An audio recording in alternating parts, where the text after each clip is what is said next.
forever on fire. Lok Sabha election ಆದಮೇಲೆ madam ನೀವು ಬಹುಶಃ ನೀವುಗಳು ಫೇಸ್ ಮಾಡ್ತಿರೋ ಮೊದಲ ಮೇಜರ್ ಚುನಾವಣೆ ಅಂತ ನಾನು ಭಾವಿಸಿದ್ದೀನಿ.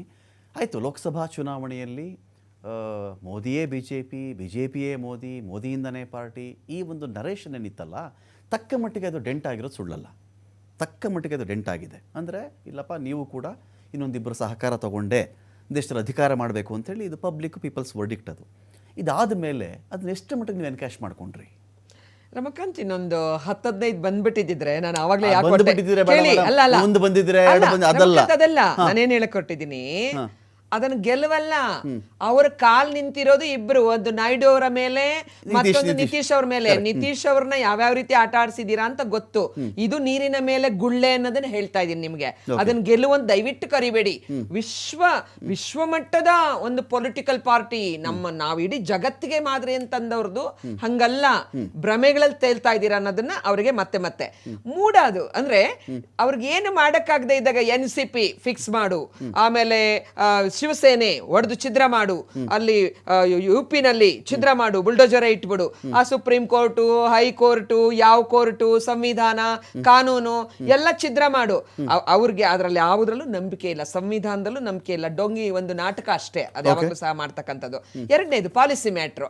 ಈಗ ಕೇಜ್ರಿವಾಲ್ ಅವ್ರಿರ್ಲಿ, ಪಾಲಿಸಿ ಒಂದು ಚುನಾಯಿತ ಸರ್ಕಾರ ಒಂದು ಪಾಲಿಸಿ ಮಾಡ್ತೀರಾ, you are the chief minister. ಪಾಲಿಸಿನಲ್ಲಿ ಇಡೀ ಕ್ಯಾಬಿನೆಟ್ ಡಿಸಿಷನ್ ಆಗುತ್ತೆ, ಅದೊಂದು ಚುನಾಯಿತ ಸರ್ಕಾರ ಮಾಡ್ತಕ್ಕಂಥದ್ದನ್ನ. ಅದನ್ನ ಹೆಂಗೆ ಬೇರೆಯವ್ರ ಪ್ರಶ್ನೆ ಮಾಡಕ್ ಬರುತ್ತೆ? ಅಂದ್ರೆ ಇದು ಮುಂದಿನ ದಿನಗಳಲ್ಲಿ ಇವತ್ತು ಕೊಟ್ಟಿದ್ದನ್ನ ನಾಳೆ ತಗೋ ತಿನ್ನು ವಾಪಸ್ ಕೊಡ್ತಾರೆ. ಕೆಟ್ಟ ಪ್ರೆಸಿಡೆಂಟ್ಗೆ ನಾಂದಿ ಆಡ್ತಾ ಇದ್ದೀರಾ. ಮೂಡ 2010ರಲ್ಲಿ ಇದ್ದಿದ್ದು ನಿಮ್ದೇ ಸರ್ಕಾರ, ಬಿಜೆಪಿ ಸರ್ಕಾರ ಇದ್ದಾಗ ನಮ್ಮ ಚೀಫ್ ಮಿನಿಸ್ಟರ್ ಸಿದ್ದರಾಮಯ್ಯನವರಿಗೆ ಇವತ್ತು ಏನಿದೆ ಆ ಕಾಲದಲ್ಲಿ ಕೊಟ್ಟಿದ್ದೀರಾ. ಅವ್ರ ಜಮೀನು ವಶಪಡಿಸ್ಕೊಂಡಿದ್ದೀರಾ. ಈ ದೇಶದ ನಾಗರಿಕರಾಗಿ ಸಿದ್ದರಾಮಯ್ಯನವ್ರ ಹಸ್ಬೆಂಡು ಸೆಕೆಂಡರಿ ಕ್ವೆಶ್ಚನ್ ಆಯ್ತಾ. ಅವ್ರಿಗೆ ಈ ದೇಶದ ನಾಗರಿಕರಾಗಿ ಅವರ ಜಮೀನು ಹೋಗಿದ್ದಕ್ಕೆ ಪರ್ಯಾಯ ಕೊಟ್ಟಿದ್ದೀರಾ. ಅದು ತಪ್ಪು ಅಂತಿದ್ರೆ ಕೋರ್ಟಲ್ಲಿ ಕೇಸ್ ಹಾಕು, ಬಾಧಿತರು ನೀವಲ್ಲ. ಯಾರಿಗೂ ನಮ್ಗೆ ಅನ್ಯಾಯ ಆಗಿದೆ ಅಂತ ಕೇಸ್ ಹಾಕಿಲ್ಲ. ಈ ರೀತಿ ದಿನೇಶ್ ಅವ್ರು ಹೇಳ್ತಿದ್ದು ಏನ್ ಗೊತ್ತಾ ಮೇಡಮ್, ನಿಮ್ಮ ತನಕ ಅವರ ತನಕ ಒಂದೇನೆ. ಅವ್ರು ಹೇಳ್ತಿದ್ರು, ಏನ್ ರಮಾಕಾಂತ್ ಅವರೇ, ಜಮ್ಮು ಕಾಶ್ಮೀರದಲ್ಲಿ ಅವ್ರಿಗೆ ಗೆದ್ರು ಲೆಫ್ಟಿನೆಂಟ್ ಗವರ್ನರ್ ಒಬ್ಬನ ಇಟ್ಬಿಡ್ತಾರಲ್ಲಿ, ಇವ್ರ ಕೈಲಿ ಅಧಿಕಾರ ಇರುತ್ತೆ. ನಾವು ಡೆಲ್ಲಿಲಿ ಅನುಭವಿಸಿದ್ವೋ ಅದನ್ನ ಕಾಂಗ್ರೆಸ್ ಮತ್ತೆ NC ಜಮ್ಮು ಕಾಶ್ಮೀರದಲ್ಲೂ ಅನುಭವಿಸ್ತಾರೆ. ಅದನ್ನ ಅವ್ರ ಆತಂಕ. ಎಷ್ಟು ಜನ ಸರ್ವಾಧಿಕಾರಿಗಳು ಈ ದೇಶದಲ್ಲೆಲ್ಲ ಕಚ್ಚಿದ್ದಾರೆ. ಲಿಬಿಯಾದಲ್ಲಿ ಏನಾಯ್ತು, ಕಡಾಫಿ ಅಂತ ಒಬ್ರು ಇದ್ರಲ್ವಾ, ಸದ್ದಾಮ್ ಹುಸೇನ್ ಅಂತ ಒಬ್ರು ಇದ್ರಲ್ವಾ, ಆಮೇಲೆ ನೆಪೋಲಿಯನ್ ಅಂತ ಇದ್ರಲ್ವಾ, ಸ್ಟಾಲಿನ್ ಅಂತ ಇದ್ರಲ್ವಾ. ಇತಿಹಾಸ ನಾವು ಓದ್ಕೊಂಡಿದೀವಲ್ವಾ. ಇತಿಹಾಸ ಇವ್ರಿಗೆ ಮರ್ತೋಗಿರ್ಬೋದು, ನಮಗ್ ಇತಿಹಾಸ ನೆನಪಿದೆ. ಇದು ಹಿಸ್ಟ್ರಿ ರಿಪೀಟ್ಸ್ ಆಯ್ತಾ. ಮೋದಿ ಅವ್ರದ್ದು ಕೂಡ ತುಲನಾತ್ಮಕವಾಗಿ ನಿಮ್ ಚರಿತ್ರೆಯನ್ನ ನೋಡಿದಾಗ ಗೊತ್ತಾಗುತ್ತೆ. ಅಮಿತ್ ಶಾ ಅವರಿಗೆ ನಿಮ್ಮ ತಾಕತ್ತನ್ನ, ನಿಮ್ಮ ಜಾಣ್ಮೆಯನ್ನ, ನಿಮ್ಮನ್ನ ಆರ್ಟಿಕಲ್ 370 ಎಲ್ಲ ಸಾಧನೆ, POK ಬಗ್ಗೆ ಮಾತನಾಡಿದ್ರಿ. ಎಲ್ಲಿ POK ಎಲ್ಲಿ ಮಾತಾಡಿದ್ರಿ? ಚೈನಾ ಬಗ್ಗೆ ಏನು ರಿಯಾಲಿಟಿ ಏನಿದೆ? ಚೈನಾ ಬಗ್ಗೆ ವಾರ್ ಮಾಡಿದ್ಯಾರು? ಅವತ್ತಿನ ಕಾಲದಲ್ಲಿ 62ನಲ್ಲಿ ಏನ್ ನಮ್ಮ ಪರಿಸ್ಥಿತಿ ಇತ್ತು, 71ನಲ್ಲಿ ಏನ್ ಪರಿಸ್ಥಿತಿ ಇತ್ತು? ಬಾಂಗ್ಲಾ ಸೋಲದಲ್ಲ. ಆಗಷ್ಟೇ ಸ್ವಾತಂತ್ರ್ಯದ ಒಂದು ಇದರಿಂದ ಬಂದಂತ ಒಂದು ಬಡ ರಾಷ್ಟ್ರ ಅಂತ ದೈತ್ಯ ಶಕ್ತಿಯನ್ನ, ಅಲ್ಲಿ ಡೆಮಾಕ್ರಸಿನೇ ಇಲ್ಲ, ಹಿಮ್ಮೆಟ್ಟಿಸಿದೀವಿ ನಾವು, ದೇಶ ಸುರಕ್ಷಿತವಾಗಿಟ್ಟಿದ್ದೀವಿ. ಆಮೇಲೆ ಬಾಂಗ್ಲಾದೇಶ ಅಂತಕ್ಕಂಥ ಒಂದು ಅಷ್ಟು ಪೂರ್ವ ಪಾಕಿಸ್ತಾನನ್ನ ಯಾವ ರೀತಿ ಭಾರತದ ಹಿತಕ್ಕೆ ಇಂದಿರಾ ಗಾಂಧಿ ಅವರು ಯಾವ ರೀತಿ ಮಾಡಿದ್ರು, ಶ್ರೀಲಂಕಾ ಅನ್ನೋ ಕಡೆ ಭಯೋತ್ಪಾದನೆಯನ್ನ ಯಾವ ರೀತಿ ನಾವು ದಮನ ಮಾಡಿದ್ದೀವಿ. ಅಮೆರಿಕಾಗೆ ನಾವು ಈಲ್ಡ್ ಆಗ್ಲಿಲ್ಲ, ಇಂದಿರಾಜಿ ಅವರು ಅಮೆರಿಕಾಗೆ ಈಲ್ಡ್ ಆಗ್ಲಿಲ್ಲ, ಬ್ರಿಟನ್ ಈಲ್ಡ್ ಆಗ್ಲಿಲ್ಲ, ಇಡೀ ಜಗತ್ತು ಅಲಿಪ್ತ ರಾಷ್ಟ್ರಗಳು ಮುಂದುವರಿಸಿದೀವಿ. ಅವತ್ತು ಕಾಲ ಭಾರತ ಲೀಡರ್ಶಿಪ್ ಅನ್ನ ಮೆರೆದಿದೆ. ಇವತ್ತು ನೀವು ಈ ದೇಶದಲ್ಲಿ ಬಡವರನ್ನ ಒಪ್ಕೊಳಕ್ ಸಾಧ್ಯ ಇಲ್ಲ, ದಲಿತರನ್ನ ಒಪ್ಕೊಳಕ್ ಸಾಧ್ಯ ಇಲ್ಲ. ಅಂಬೇಡ್ಕರ್ ಯಾವಾಗ ನೆನಪು ಬರುತ್ತೆ ಅಂದ್ರೆ ಓಟ್ ಬೇಕು. ಮಾಯಾವತಿ ಅವರಿಗೆ ಮಾಡೋದು ಒಂದು, ಮಾಯಾವತಿ ಓಟು ನೀವು ಸ್ಪ್ಲಿಟ್ ಮಾಡಿದ್ರೆ, ನಿಮಗೇನು ಆ ಓಟ್ ಬಂದಿಲ್ಲ, ಸ್ಪ್ಲಿಟ್ ಮಾಡಿದೀರಾ, ನೆಲಕ್ಕೆ ಚೆಲ್ಲಿದ ಸಾಧನೆ ಅಲ್ಲ. ಮಾಯಾವತಿ ಹಾಕಿರೋದು ಯಾರು? ಅವ್ರು ಭಾಷಣ ಮಾಡಬೇಡಿ ಅಂತಿದಾರ, ಚುನಾವಣೆ ಸ್ಪರ್ಧೆ ಮಾಡಬೇಡಿ ಅಂತಿದಾರ, ಗೆಲ್ಲಬೇಡಿ ಅಂತ ಯಾರಾದ್ರೂ ಹೇಳಿದಾರ? ರಮಕಾಂತ್, ಕೆಲವು ಮಾಧ್ಯಮಗಳಿಗೆ ನಾನು ಹೇಳ್ಬೇಕಾಗಿಲ್ಲ. 400 ಸೀಟಲ್ಲಿ ಸ್ಪರ್ಧೆ ಮಾಡ್ಬಿಟ್ಟು 2 ಸೀಟ್ ಕೇಸ್ ಹಾಕಿದೀರಾ ಮಾಯಾವತಿ ಅವ್ರ ಮೇಲೆ? ಎಷ್ಟು ಕೇಸ್ ಹಾಕಿದೀರಾ? ಮುಲಾಯಂ ಸಿಂಗ್ ಮೇಲೆ ಎಷ್ಟು ಕೇಸ್ ಹಾಕಿದೀರಾ? ಲಾಲು ಪ್ರಸಾದ್ ಮೇಲೆ ಎಷ್ಟು ಕೇಸ್ ಹಾಕಿದೀರಾ? ಮೇವು ಹಗರಣದಲ್ಲಿ ಜಗನ್ನಾಥ್ ಮಿಶ್ರಾ ಅವ್ರಿಗೂ ಅದೇ ಆರೋಪಗಳಲ್ವಾ? ಲಾಲುಗೆ ಏನ್ ತೀರ್ಮಾನ ಬಂತು? ಜಗನ್ನಾಥ್ ಮಿಶ್ರಾ ಹೆಂಗೆ ಖುಲಾಸೆ ಆದ್ರು? ಚಾಲೆಂಜ್ ಮಾಡಿ ಚಾಲೆಂಜ್ ಮಾಡಿ ಹೆಂಗ್ ಖುಲಾಸೆ ಆದ್ರು. ಓಕೆ. ಇದು ಚಾಲೆಂಜು ಸಂವಿಧಾನವನ್ನೇ, ಅದನ್ನೇ ಸಂವಿಧಾನದ ತಾರತಮ್ಯವನ್ನೇ ಚಾಲೆಂಜ್ ಮಾಡಿ ರಾಹುಲ್ ಗಾಂಧಿ ಅವರು ಅದನ್ನೇ ತಪಸ್ಸು ಅಂತ ಮಾಡ್ತಾ ಇರ್ತಕ್ಕಂಥದ್ದು. ಓಕೆ. ನೀವಷ್ಟು ಬಹುಮತ ಪಡೆದಾಗ್ಲೂ ಕೂಡ ಮತ್ತೆ ವಾಪಸ್ ಬಂದಿದ್ದಾರೆ. ಎಲ್ಲಿ ಯಾವ ರಾಹುಲ್ ಗಾಂಧಿ ಅವರನ್ನ ಪಾರ್ಲಿಮೆಂಟ್ ಇಂದ ಆಚೆ ಓಡಿಸ್ಬೇಕು ಅಂತ ಎತ್ತಿ ಬಿಸಾಡ್ಬೇಕು ಅಂತ ಹೇಳಿ ಮಾಡಿದ್ರಿ. ಇವತ್ತು ಭಾರತದ ದೇಶದ ಜನ ನಮ್ಮನ್ನ ಕೈ ಬಿಟ್ಟಿಲ್ಲ, ಅವ್ರು ಮತ್ತೆ ಕೈ ಎತ್ತಿ ಹಿಡಿದಿದ್ದಾರೆ. ಅವ್ರು ಇವತ್ತು ಅಪೋಸಿಷನ್ ಲೀಡರ್ ಆಗಿದ್ದಾರೆ with all due. Madam, Haryana, ಈಗ ನಾನು ಗುಜರಾತ್ ಥರನೇ ಇದು ಕೂಡ ಅದೇ ಥರದ ಕಥೆ. ಇದು ಒಂದು ಆ್ಯಂಟಿ ಇನ್ಕಂಬೆನ್ಸಿ ಅಂತ ಜನ ಮಾತಾಡ್ತಾ ಇದ್ರಲ್ಲ, ಇದೆಲ್ಲ ಸುಳ್ಳ. ಹಾಗಾದರೆ ಅಲ್ಲಿನ ರೈತರ ಹೋರಾಟಗಳು, ರೈತರ ಪ್ರತಿಭಟನೆ, ರೈತರ ಅಸಹನೆಗಳು, ಕೋಪ, ಸಿಟ್ಟು, MSPಗೆ ಒಂದು ಲೀಗಲ್ ಮಾನ್ಯತೆ ಕೊಡಿ ಅಂತ ಪಂಜಾಬ್ನವರು ಹರಿಯಾಣದವ್ರು ಕೇಳಿದ್ದೇ ಸುಳ್ಳ. ಇಲ್ಲಿ ಜೊತೆಗೆ ವ್ರಸ್ಲೆಸ್ಸು ಒಂದಷ್ಟು ಪ್ರತಿಭಟನೆಗಳನ್ನು ಮಾಡ್ತಾರೆ, ಪದಕ ತೊಗೊಂಡೋಗಿ ಮೋದಿಯವ್ರು ಮನೆ ಮುಂದೆ ಬಿಸಾಕ್ಬಿಟ್ಟು ಬರ್ತಾರೆ. ಅಲ್ಲಿ ಆ ವಿನೇಶ್ ಫೋಗಟ್ ಅಲ್ಲಿ ಅಳ್ತಾರೆ. ಅಲ್ಲಿ ಫೈನಲ್ವರೆಗೂ ಹೋಗಿರೋದು ಎಲಿಜಿಬಲ್ ಇದ್ದೆ ತಾನೇ ನಾನು?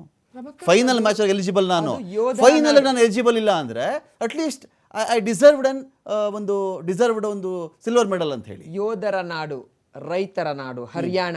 ಓಕೆ.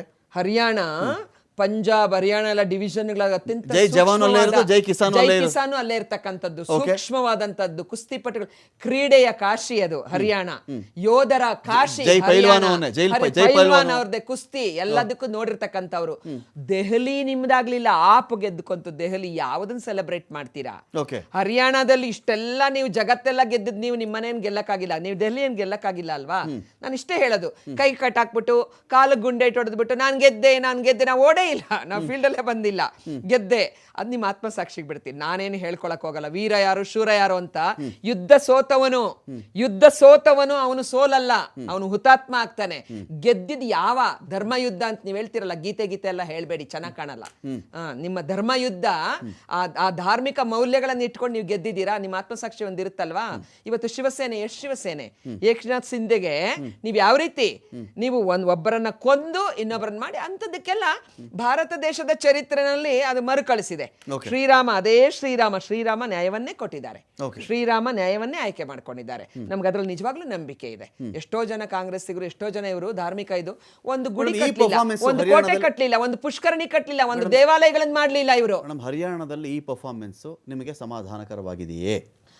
ರಮಕಾಂತ್ ಒಗ್ಗಟ್ಟು ಸಾಧನೆ ಮಾಡಿದ್ರು, 36 ಆದ್ರು, ಅವ್ರು 48 ಆದ್ರು ಬಿಜೆಪಿ ಅವರು. ಇಲ್ಲ, ಸಮಾಧಾನಕರ ಆಗಿಲ್ಲ.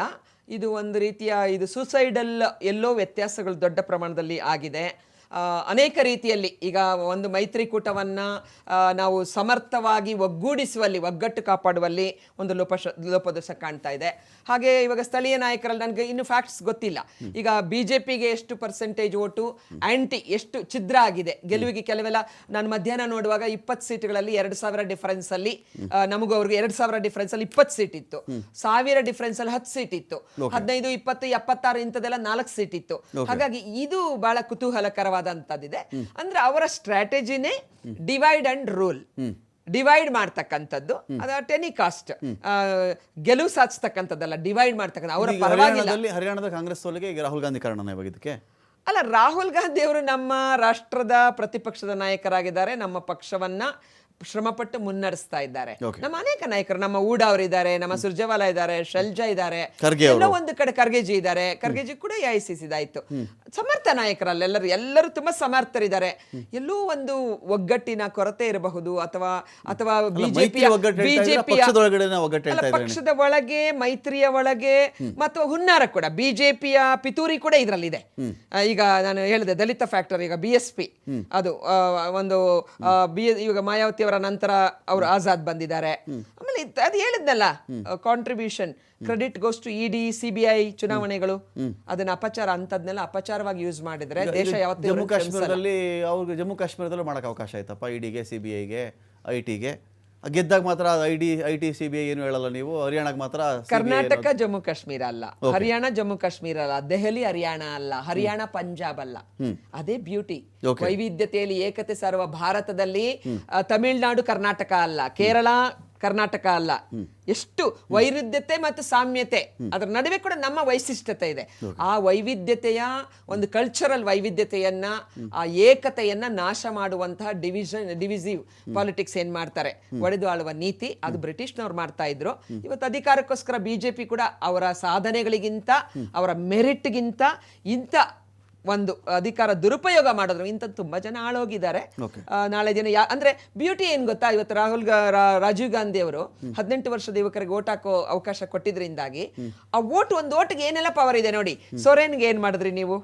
ಮರದ ಮೇಲೆ ಮಲಗಿ, ನಂಗೂ ಗೊತ್ತಿಲ್ಲ ರಮಕಾಂತ್, ಅಂದ್ರೆ ಇವ್ರು ಏನ್ ಅವ್ರನ್ನ ಭಯೋತ್ಪಾದಕ ಅಂತಾರ ಚಿತ್ರಿಸ್ಬಿಟ್ಟಿದ್ರು. ನಾವು ಫಸ್ಟ್ ಟೈಮ್ ಪಾರ್ಲಿಮೆಂಟ್ ಏನಿದು ಬಿಜೆಪಿ ಅವ್ರು ಹಿಂಗೆಲ್ಲ ಮಾಡ್ತಾರೆ ಅಂತ. ಅವ್ರ ಪಾಪ ಒಂದೇ ವಸ್ತ್ರ, ಟ್ರೈಬಲ್ ಅಲ್ವಾ, ಶಿಬು ಸೊರೇನ್ ಬಗ್ಗೆ ಮಾತಾಡ್ತಾ ಇದ್ದೀನಿ, ಹೇಮಂತಪ್ಪ. ಆಮೇಲೆ ನಮ್ಮ ಒಬ್ರು ಇನ್ಚಾರ್ಜ್ ಇದ್ರೆ, ಯಾರೋ ಹಿರಿಯರ ಹತ್ರ ಕೇಳಿದ್ವಿ, ಅಮ್ಮ ಈ ತರ ಎಲ್ಲ ಅಂತ.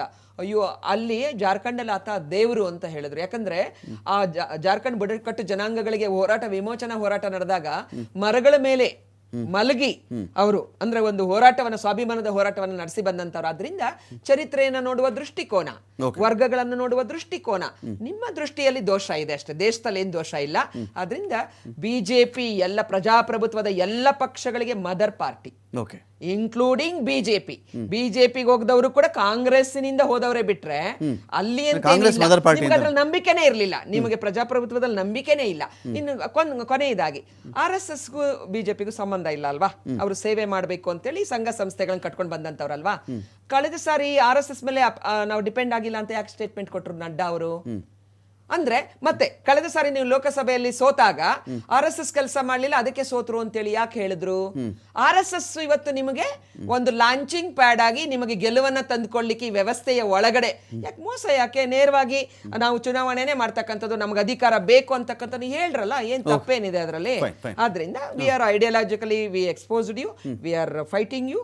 ಆದ್ರಿಂದ ತೊಂದರೆ ಇಲ್ಲ. ಅಧಿಕಾರ ಇಂಥ ಚೇರ್ ಬಹಳ ನೋಡಿದೀವಿ, ತ್ಯಾಗನೂ ಮಾಡಿದೀವಿ, ಚೇರ್ ನೋಡಾಗಿದೆ. ಬಿಜೆಪಿ ಈ ಒಂದು ದ್ವೇಷ ರಾಜಕಾರಣವನ್ನ ಸೋಲಿಸಬೇಕಾಗಿದೆ, ಸೋಲಿಸ್ತೀವಿ. ಮತ್ತಷ್ಟು ಮೈತ್ರಿಯನ್ನ ಸಾಧನೆ ಮಾಡಬೇಕು, ತಪ್ಪುಗಳನ್ನ ತಿದ್ದುಕೋಬೇಕಾಗತ್ತೆ. ಯಾಕಂದ್ರೆ ಒಂದು ದೊಡ್ಡ ಜವಾಬ್ದಾರಿ. ಮುಂದಿನ ಚುನಾವಣೆಗಳಿಗೆ ಏನ್ ಕಥೆ ನಿಮ್ದು? ಮುಂದಿನ ಚುನಾವಣೆಗಳಲ್ಲಿ, ಮುಂದೆ ಬರ್ತಕ್ಕಂಥ ಚುನಾವಣೆಗಳಲ್ಲಿ, ಈ ವರ್ಷಾಂತ್ಯದ ಚುನಾವಣೆಗಳು, ವರ್ಷಾಂತ್ಯದ ರಾಜ್ಯಗಳು, ರಮಕಾಂತ್, ಪ್ರತಿಯೊಂದು ಚುನಾವಣೆಯ ಫಲಿತಾಂಶನೂ ಒಂದು ಹೊಸ ಪಾಠ ಕಲಿಸುತ್ತೆ. ನಾನು ಹೇಳಿದೆ, ಒಂದು ರಾಜ್ಯದ ಮತ್ತೊಂದು ರಾಜ್ಯಕ್ಕಿರಲ್ಲ. ಇವತ್ತು BBMP ತರ ZP ನಡೆಯಲ್ಲ, ZP ತರ MLA ನಡೆಯಲ್ಲ, MLA ತರ ಲೋಕಸಭಾ ನಡೆಯೋದಿಲ್ಲ. ಅದಕ್ಕೆ ಒನ್ ನೇಷನ್ ಒನ್ ಚುನಾವಣೆ ಯಾಕೆ ಹೇಳಿ? ಏಕತಾನತೆ ತರಬೇಕು. ಈ ದೇಶ ವೈವಿಧ್ಯಮಯ ದೇಶವಾಗಿರ್ಬೇಕು. ಇಲ್ಲಿ ಪ್ರಜೆಗಳೇ ರಾಜಪ್ರಭುತ್ವನೇ ಇತ್ತಲ್ಲಪ್ಪ, ರಾಜನೇ ಇದ್ರಲ್ಲ, ಯಾಕೆ ಇದೆ ಪ್ರಜಾಪ್ರಭುತ್ವ ಯಾಕೆ ಬೇಕಿತ್ತು? ರಾಜ ಎಲ್ಲ ಇರ್ತಿದ್ರು. ಮೋದಿನೂ ರಾಜ ತರ ಇದಾರೆ, ಅಮಿತ್ ಶಾ ಮಂತ್ರಿ ತರ ಇದಾರೆ, ಮೋದಿ ರಾಜ ತರ ಇದಾರೆ. ಅದೇ ತರ ರಾಜ ಇರ್ತಿದ್ರು, ಮಂತ್ರಿ ಇರ್ತಿದ್ರು. ಇವೆಲ್ಲ ಯಾಕೆ ಸುಮ್ನೆ ಇದೆಲ್ಲ ಕೂತ್ಕೊಂಡು ಪ್ರಜಾಪ್ರಭುತ್ವ ಎಲ್ಲ ಯಾಕೆ? ವಿಧಾನಸೌಧ ಇದೆಲ್ಲ ಯಾಕೆ? ಅದರಿಂದ ರಾಜ್ಯದ ಪಾಲನ್ನ ಕೇಳ್ತೀವಿ, ಸಂವಿಧಾನವನ್ನ ಗೌರವಿಸಲೇಬೇಕು. ನಿಮ್ಮ ಈ ಒಂದು ಸರ್ವಾಧಿಕಾರಿ ಮನೋಭಾವವನ್ನ ಫೈಟ್ ಮಾಡುವಂತ ಒಂದು ರಾಜಕೀಯ ವೈಚಾರಿಕ ಬದ್ಧತೆ ಕಾಂಗ್ರೆಸ್ ಪಕ್ಷಕ್ಕಿದೆ. ನಿಮ್ಮ ಕೊಡ್ತಕ್ಕಂಥ ಟಾರ್ಚರ್ ಅನ್ನು ಸಹಿಸಿಕೊಳ್ತಕ್ಕಂಥದ್ದು 16 ವರ್ಷ ಜೈಲಲ್ಲೇ ಇದ್ದಂಥವ್ರಿಗೆ ಇದೇನು ದೊಡ್ಡ ವಿಚಾರ ಅಲ್ಲ. ಆ ಬ್ಲಡ್, ಆ ಒಂದು ಹೋರಾಟದ, ಸ್ವಾಭಿಮಾನದ, ರಾಷ್ಟ್ರೀಯತೆಯ ಬ್ಲಡ್. ಇವ್ರು ಮಾತಕ್ಕೆ ಮುಂಚೆ ಕೆಲವರು ಇದ್ದಾರೆ, ಒಂದು ಮೀಡಿಯಾ ಟ್ರಯಲ್ಗಳಲ್ಲಿ ನೋಡ್ತೀವಿ ನಾವು, ರಾಷ್ಟ್ರವಾದಿಗಳು. ಇಲ್ಲಿ ರಾಷ್ಟ್ರ ವಿರೋಧಿಗಳಿಗೆ ಭಾರತದಲ್ಲಿ ಇರಕ್ಕೆ ಅವಕಾಶ ಇಲ್ಲ ನಮ್ಮ ಕಾನೂನು ಪ್ರಕಾರ. ಅದು ಯಾಕೆ ನಾವು ಅಂತಾರಾಷ್ಟ್ರೀಯವಾದಿಗಳು, ವಿಶ್ವಮಾನವರು, ಕುವೆಂಪು ಕೊಟ್ಟ ವಿಶ್ವಮಾನವರನ್ನು ನಾವು ಇಡೀ ಜಗತ್ತನ್ನೇ ಪ್ರೀತಿಸ್ತೀವಿ, ಬ್ರಹ್ಮಾಂಡವನ್ನೇ ಪ್ರೀತಿಸ್ತೀವಿ, ಇಡೀ ಯೂನಿವರ್ಸ್ ಅನ್ನ, ಬ್ರಹ್ಮಾಂಡವನ್ನ ಪ್ರೀತಿಸ್ತಕ್ಕಂಥ ವಸುದೈವ ಕುಟುಂಬಕಂ. ನಾವು ಕೃಷ್ಣ ಹೇಳಿದ್ದನ್ನು ಅವರೇ ಫಾಲೋ ಮಾಡೋದಿಲ್ಲ. ಕೃಷ್ಣ ಹೇಳ್ತಕ್ಕಂಥ ಗೀತೆ ಯಾವತ್ತು ಕೃಷ್ಣ ಹೇಳಿಲ್ಲ ಅಲ್ವಾ? ದ್ವೇಷ ಸಾಧನೆ ಮಾಡ್ತಕ್ಕಂಥದ್ದು ಅದೆಲ್ಲ ಹೇಳಿಲ್ಲ. ಕರ್ಣ ಯುದ್ಧದಲ್ಲಿ ಇರ್ತಾನೆ, ಅರ್ಜುನ ಸ್ವಲ್ಪ ತಾಳ್ಮೆ ತಪ್ಪಿ, ಸಾರಥಿ ಕೃಷ್ಣ ಹೇಳ್ತಾರ, ಅವರು ಅರ್ಜುನಂಗೆ ಹೇಳ್ತಾರೆ, ಆನೆಯ ಮೇಲೆ ಕುಳಿತ ಶ್ವಾನವೊಂದು ವನರಾಜನಿಗೆ ಬೊಗಳಿದೊಡೆ ಹಾನಿ ಗಜರಾಜನಿಗಲ್ಲದೆ ನಿನಗಲ್ಲ. ಯಾಕಂದ್ರೆ ನಾಯಿ ಬೊಗಳದ್ ನಾಯಿ, ಕೋಪಗೊಳ್ಳೋದು ಸಿಂಹ ಯಾವ್ದ್ರ ಮೇಲೆ ಅಟ್ಯಾಕ್ ಮಾಡುತ್ತೆ? ಗಜರಾಜನ ಮೇಲೆ. ಅಂದ್ರೆ ಕೃಷ್ಣ ನೋಡಿ ಎಷ್ಟು ಚೆನ್ನಾಗಿ ಹೇಳ್ತಾರಂದ್ರೆ, ಇದರಲ್ಲಿ ಇವತ್ತು today is yours, tomorrow is mine. ಕಾಲಚಕ್ರ ತಿರುಗ್ತಾ ಇರುತ್ತೆ. ಭಾರತದ ಒಂದು ಧರ್ಮಚಕ್ರವೇ ಕಾಲಚಕ್ರ, ಯಾವುದೂ ಶಾಶ್ವತವಲ್ಲ. ಇವತ್ತು ಆಗಿರುವುದೆಲ್ಲವೂ ಒಳ್ಳೆಯದಕ್ಕೆ ಆಗಿದೆ, ಮುಂದೆ ಆಗುವುದೆಲ್ಲ ಒಳ್ಳೆಯದಕ್ಕೆ ಆಗುತ್ತೆ, ಹಿಂದೆ ಆಗಿರೋದು ಒಳ್ಳೆಯದಕ್ಕೆ ಆಗಿದೆ. ನಾವು ಭವಿಷ್ಯದಲ್ಲಿ ನಂಬಿಕೆ ಇದೆ, ಪ್ರಜಾಪ್ರಭುತ್ವದಲ್ಲಿ ನಂಬಿಕೆ ಇದೆ. ನಾವು we will fight back and definitely under the leadership of Kharge ji ಅವರು ಮತ್ತು ನಮ್ಮ ಫ್ಯೂಚರ್ ನಮ್ಮ ರಾಹುಲ್ ಗಾಂಧಿ ಅವರು ಏನಿದ್ದಾರೆ, ಅವರ ನಿಸ್ವಾರ್ಥವಾದ ರಾಜಧರ್ಮ ಏನಿದೆ, ಸೇವೆ, ಬಡವರ ಸೇವೆ, ಸಮಾಜ ನಿರ್ಮಾಣ, ಖಂಡಿತ ನಾವು ಅದನ್ನು ಸಾಧನೆ ಮಾಡ್ತೀವಿ. It's matter of time. ಕಾಲ ಎಲ್ಲಕ್ಕೂ ಉತ್ತರ ಕೊಡುತ್ತೆ, ಕಾಲ ನಿರ್ಧರಿಸುತ್ತೆ. ನಾವು ಅದನ್ನು ಕಾಯ್ತೀವಿ ನಾವು. Thank you madam. ಈ ಡಿಬೇಟಲ್ಲಿ ಪಾಲ್ಗೊಂಡು ಸಾಕಷ್ಟು ಮಾತಾಡಿದ್ದೀರಿ. ದಿನೇಶ್ ಅವ್ರ ಸಂಪರ್ಕ ಕಡಿತಗೊಳ್ತು. ಸಾಕಷ್ಟು ವಿಷಯಗಳ ಬಗ್ಗೆ ಡಾಕ್ಟರ್ ದಿನೇಶ್ ಅವರು ಕೂಡ ಮಾತಾಡ್ತಾ ಇದ್ದರು. ಈ ಒಂದು ಚುನಾವಣಾ ಫಲಿತಾಂಶಗಳು ನಾವು ಇತ್ತೀಚಿನ ವರ್ಷಗಳಲ್ಲಿ ಗಮನಿಸ್ತಿರೋದೇನು ಅಂತ ಹೇಳಿದ್ರೆ, ಒಂದು 3 ರಾಜ್ಯಗಳು ಚುನಾವಣೆ ನಡೆದಾಗ 2ರಲ್ಲಿ BJP, 1ರಲ್ಲಿ ಕಾಂಗ್ರೆಸ್ಸು, ಅಥವಾ 4 ರಾಜ್ಯಕ್ಕೆ ನಡೆದಾಗ 3ರಲ್ಲಿ ಇವರು, 1ರಲ್ಲಿ ಕಾಂಗ್ರೆಸ್ಸು, 5 ರಾಜ್ಯಕ್ಕೆ ನಡೆದಾಗಲೂ ಸಣ್ಣ ಪುಟ್ಟ ರಾಜ್ಯಗಳಲ್ಲಿ ಕಾಂಗ್ರೆಸ್ಸು, ಇವರು ಈ ಥರದ್ದು ಬರ್ತಾ ಇದೆ. ಇವತ್ತೇ ಸಮ ಇವತ್ತು ಜಮ್ಮು ಕಾಶ್ಮೀರ ಮತ್ತು ಹರಿಯಾಣ ಅಂತ ಬಂದಾಗ ಹರಿಯಾಣದಲ್ಲಿ BJP, ಜಮ್ಮು ಕಾಶ್ಮೀರದಲ್ಲಿ ಕಾಂಗ್ರೆಸ್ ಮತ್ತು ಮಿತ್ರ ಪಕ್ಷಗಳು, ಅದು NC ನ್ಯಾಷನಲ್ ಕಾನ್ಫರೆನ್ಸ್, ಆ ಒಂದು ಪಾರ್ಟಿ ಸೇರ್ಕೊಂಡು ಅಧಿಕಾರವನ್ನು ಮಾಡಲಿಕ್ಕೆ ಬೇಕಾದಷ್ಟು ಬಹುಮತಗಳನ್ನು ಅವರು ಪಡ್ಕೊಂಡಿದ್ದಾರೆ. ಮುಂದಿನ ದಿನಗಳಲ್ಲಿ ಪ್ರತಿಪಕ್ಷಗಳ ಹೋರಾಟ ಯಾವ ಥರ ಇರುತ್ತೆ, ಅದೇ ರೀತಿಯಲ್ಲಿ BJP ನಾಗಾಲೋಟ ಅಂತ, ಸೋ ಕಾಲ್ಡ್ ನಾಗಾಲೋಟ ಅಂತ ಅವರೇನು ಭಾವಿಸಿದ್ದಾರೋ, ಇದಕ್ಕೆ ಇವ್ರು ಯಾವ ಥರ ಬ್ರೇಕ್ ಹಾಕ್ತಾರೆ, ಇಲ್ಲ ಕಾಲಚಕ್ರವೇ ಡಿಸೈಡ್ ಮಾಡಿಬಿಡಿ ಅಂತ ಇವರು ಅದನ್ನು ಕಾಲಕ್ಕೆ ಬಿಟ್ಟುಬಿಡ್ತಾರಾ, ವಿ ಡೋಂಟ್ ನೋ.